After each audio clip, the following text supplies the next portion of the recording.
Hello बच्चों, कैसे हो आप सभी। उम्मीद करती हूँ आप सभी अच्छे ही होंगे। आज हम चैप्टर एक कहानी ये भी पढ़ेंगे जिसकी लेखिका है मन्नू भंडारी। मन्नू भंडारी का जन्म सन 1931 में गांव भानपुरा, जिला मंदसौर में हुआ, लेकिन उनकी इंटर तक की शिक्षा दीक्षा राजस्थान के अजमेर शहर में हुई। बाद में उन्होंने हिंदी में MA किया। दिल्ली के मिरांडा हाउस कॉलेज में अध्यापन कार्य से अवकाश प्राप्ति के बाद आजकल दिल्ली में ही रहकर स्वतंत्र लेखन कर रही हैं। साहित्य में बहुत सी रचनाएं करने के अलावा उन्होंने फिल्म एवं टेलीविजन धारावाहिकों के लिए पटकथाएं भी लिखी। एक कहानी यह भी एक आत्मकथ्य है। अपने आत्मकथ्य में उन्होंने उन व्यक्तियों और घटनाओं के बारे में लिखा है जो उनके लेखकीय जीवन से जुड़े हुए हैं। इसमें उन्होंने अपने किशोर जीवन से जुड़ी घटनाओं के साथ उनके पिताजी और उनकी कॉलेज की प्राध्यापिका शीला अग्रवाल के व्यक्तित्व के बारे में बताया है, जिन्होंने आगे चलकर उनके लेखकीय व्यक्तित्व के निर्माण में महत्वपूर्ण भूमिका निभाई।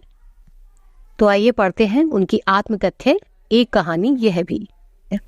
लेखिका का जन्म मध्य प्रदेश के भानपुरा गांव में हुआ था, लेकिन उनकी यादें जुड़ी हैं अजमेर से। अजमेर के ब्रह्मपुरी मोहल्ले में उनका 2 मंजिला मकान था, जिसकी ऊपरी मंजिल पर पिताजी और नीचे वह सभी भाई बहन रहा करते थे। उनके पिताजी फैली बिखरी पुस्तक, पत्रिकाओं और अखबारों के बीच कुछ न कुछ पढ़ते रहते थे। लेखिका की माँ सुबह से शाम तक उन सभी की इच्छाओं और पिताजी की आज्ञाओं के पालन के लिए सदैव तत्पर रहती थी। अजमेर से पहले लेखिका के पिताजी इंदौर में रहते थे, जहाँ उनकी बहुत ही मान प्रतिष्ठा थी, नाम था। कांग्रेस के साथ वह समाज सुधार कामों से जुड़े हुए थे। शिक्षा के लिए सभी को प्रेरित करते थे। वह 8-8, 10-10 बच्चों को अपने घर रखकर पढ़ाते भी थे, जिनमें कुछ तो बाद में अच्छे पदों पर भी लगे। बेहद ही खुशहाल जिंदगी थी उनकी। वह बेहद दरिया दिल, कोमल और संवेदनशील व्यक्ति थे, तो दूसरी ओर बेहद क्रोधी और अहमवादी भी। लेकिन अचानक ही एक आर्थिक झटके के कारण उन्हें इंदौर से अजमेर आना पड़ा, जहां उन्होंने अपने ही बलबूते और हौसले से अंग्रेजी हिंदी शब्दकोश के अधूरे काम को आगे बढ़ाना शुरू किया, जिससे उन्हें प्रतिष्ठा तो मिली, लेकिन उनकी आर्थिक स्थिति नहीं सुधरी, जिसकी वजह से उनमें बहुत नकारात्मकता आ गई। वह बहुत ही चिड़चिड़े स्वभाव के हो गए। घर में सभी पर क्रोध करने लगे। अपनों के ही विश्वासघात किए जाने से वक्त ने उन्हें शक्की बना दिया, जिसकी चपेट में उनकी माँ और भाई बहन भी आते रहते थे। लेखिका बताती है कि वह काली और दुबली पतली थी। उनकी बड़ी बहन सुशीला उनसे 2 साल बड़ी थी, जो कि गोरी, स्वस्थ और हंसमुख थी। पिताजी हर बात पर उसकी प्रशंसा किया करते थे। लेखिका को लगता है कि इतना नाम, सम्मान, प्रतिष्ठा पाने के बाद भी आज भी वह इस हीन भावना से उबर नहीं पाई हैं। लेखिका के अनुसार उनके पिताजी के शक्की और क्रोधी स्वभाव की वजह से उनका स्वभाव भी वैसा ही हो गया था। पिताजी से किसी न किसी बात पर उनकी टक्कर चलती ही रहती थी।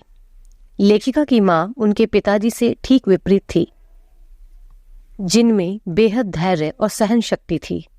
अपने लिए कुछ न चाहकर वह परिवार की सबसे पहले महत्व देती थी।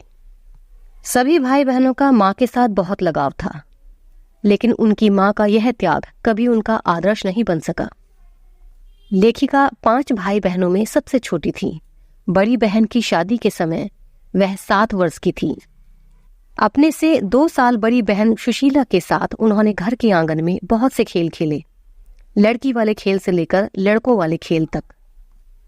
गांव में किसी के आंगन में भी खेलने पर कोई पाबंदी नहीं थी, इसलिए वह खेलते खेलते किसी के भी आंगन में पहुंच जाते थे। आज के आधुनिक समय में लेखिका फ्लैट में रहने वालों के जीवन को संकुचित, असहाय और असुरक्षित मानती हैं। लेखिका कहती हैं कि उनकी कहानियों के पात्र इसी मोहल्ले के हैं, जहां उन्होंने अपनी किशोरावस्था गुजारकर युवावस्था का आरंभ किया, और उन सभी पात्रों की छाप उनके मन में इतनी गहरी थी, इस बात का एहसास उन्हें कहानी लिखते समय हुआ। लेखिका बताती हैं कि उस समय में उनके परिवार में लड़की 16 वर्ष की और शिक्षा में मैट्रिक होना यही अनिवार्य था। सन 1944 में सुशीला, जो उनसे 2 साल बड़ी थी, उन्होंने यह योग्यता प्राप्त करके शादी की और कोलकाता चली गई। उनके 2 बड़े भाई भी अपने आगे की पढ़ाई के लिए बाहर चले गए। इन लोगों से दूर होते ही पहली बार उन्हें नए सिरे से अपने वजूद का एहसास हुआ। अब उनके पिता का ध्यान उन पर केंद्रित होने लगा। वह उन्हें रसोई से दूर रहने को कहते थे। रसोई को वह भटियार खाना कहते थे। उनका मानना था कि रसोई घर में रहना अपनी क्षमता और प्रतिभा को भट्टी में झोंकने के समान है। आए दिन उनके घर में राजनीतिक पार्टी और बहस होती रहती थी। उनके पिताजी चाहते थे कि वह भी उनके बीच वहां बैठे, समझे कि दुनिया में क्या कुछ हो रहा है, क्योंकि उन्हें दूर दूर तक इसकी कोई समझ नहीं थी। सन 1945 में 10वीं पास करने के बाद फर्स्ट ईयर में हिंदी की प्राध्यापिका शीला अग्रवाल से उनका परिचय हुआ, जिन्होंने लेखिका को साहित्य की बेहतरीन शिक्षा दी। 2 साल बीतते बीतते साहित्य की दुनिया प्रेमचंद से जैनेन्द्र, अज्ञे, यशपाल, भगवती चरण वर्मा तक फैल गई। जैनेन्द्र जी के छोटे छोटे सरल सहज वाक्य शैली ने लेखिका को बहुत आकर्षित किया। नदी के द्वीप नामक उपन्यास ने उनके मन को इस कदर बांधा कि उन्होंने एक बार फिर से शेखर उपन्यास पढ़ डाला। शीला अग्रवाल ने साहित्य के साथ साथ लेखिका को बाहरी दुनिया का भी ज्ञान दिया। 11वीं करने के साथ साथ उस उम्र में शीला अग्रवाल के साथ लंबी लंबी बहस करते हुए वह जितना समझ सकती थी उन्होंने समझा। शीला अग्रवाल ने साहित्य का दायरा बढ़ा दिया और घर की 4 दीवारी के बीच बैठकर देश की स्थिति को जानने समझने में सन 1946 से 1947 के उन दिनों में जो स्थितियां चल रही थी उनमें घर बैठे रहना संभव नहीं था। जगह जगह प्रभात फेरियां, हड़तालें, जुलूस, भाषण हर शहर में दिखाई देता था। लेखिका बताती हैं कि वह भी उस वक्त युवा थी और उनमें भी बहुत जोश था और शीला अग्रवाल की जोशीली बातों ने उनके रगों में बहते खून को लावे में बदल दिया था। घर आए लोगों के बीच बैठना, उठना, नारे लगाना, हड़ताल करवाना, उनके पिताजी को उनसे यही सब चाहते थे। लेकिन लेखिका के लिए किसी की दी हुई आजादी के दायरे में चलना मुश्किल हो रहा था। इन सब से गुजरते हुए लेखिका के रगों में खून की जगह अब लावा बहने लगा था। वह बहुत क्रोधी स्वभाव की हो गई थी, जो कि अपने पिता से भी टक्कर लेती रहती थी। उसी दौरान उनकी शादी राजेंद्र नाम के युवक से हो गई, लेकिन उसके बाद भी यह सब चलता रहा। यश, मान, प्रतिष्ठा उनके पिता की सबसे बड़ी दुर्बलता थी। एक बार प्रिंसिपल के पत्र मिलने पर पिताजी क्रोधित हो जाते हैं। लेखिका भी काफी डर जाती है, लेकिन पूरे कॉलेज में उनकी बेटी के रौब के बारे में जानने पर उन्हें बहुत खुशी मिलती है और वह गर्व से प्रिंसिपल से यह कहते हैं कि आंदोलन तो पूरे देश की पुकार है। ये सुनकर लेखिका आश्चर्यचकित हो जाती है। उसी दौरान आजाद हिंद फौज के मुकदमे का सिलसिला चल रहा था। सभी कॉलेजों, स्कूलें, दुकानों में हड़तालें चल रही थी।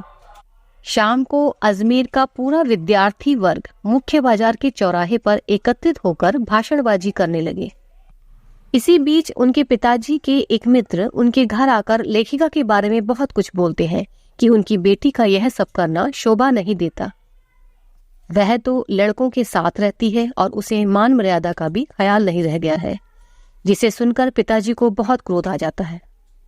लेखिका के रात में घर लौटने पर वह देखती है कि उनके पिता के मित्र और अजमेर के सबसे प्रतिष्ठित और सम्मानित डॉक्टर अंबालाल जी बैठे थे। उन्होंने बड़ी ही गर्मजोशी के साथ लेखिका का स्वागत किया और उनके पिताजी से उनकी बहुत ही तारीफ की कि उनकी बेटी बहुत ही अच्छा भाषण देती है, जिससे पिताजी के चेहरे का संतोष धीरे धीरे गर्व में बदल गया। लेखिका के पिताजी एक तरफ तो उन्हें विशिष्ट बनाने की प्रबल लालसा रखते थे, तो दूसरी तरफ उन्हें अपनी सामाजिक छवि की भी चिंता थी। सन 1947 में शीला अग्रवाल पर लड़कियों को भड़काने और कॉलेज का अनुशासन बिगाड़ने का आरोप लगा। इस बात से कहीं कोई हुड़दंग न हो जाए, इसलिए जुलाई 3rd ईयर की क्लासेस बंद कर दी गईं और लेखिका सहित 2-3 छात्राओं का कॉलेज में प्रवेश बंद कर दिया गया। लेकिन वह सभी चुप नहीं रहे। उन्होंने कॉलेज के बाहर ही बहुत हुड़दंग मचाया, जिससे लास्ट 3rd ईयर में उन्हें कॉलेज खोलना पड़ा। यह उनकी जीत की खुशी थी, लेकिन 15 अगस्त 1947 को देश आजाद होने की खुशी के आगे ये खुशी कुछ भी नहीं थी। तो बच्चों, यहीं पर ये पाठ एक कहानी यह भी समाप्त होता है। मिलते हैं नेक्स्ट वीडियो में।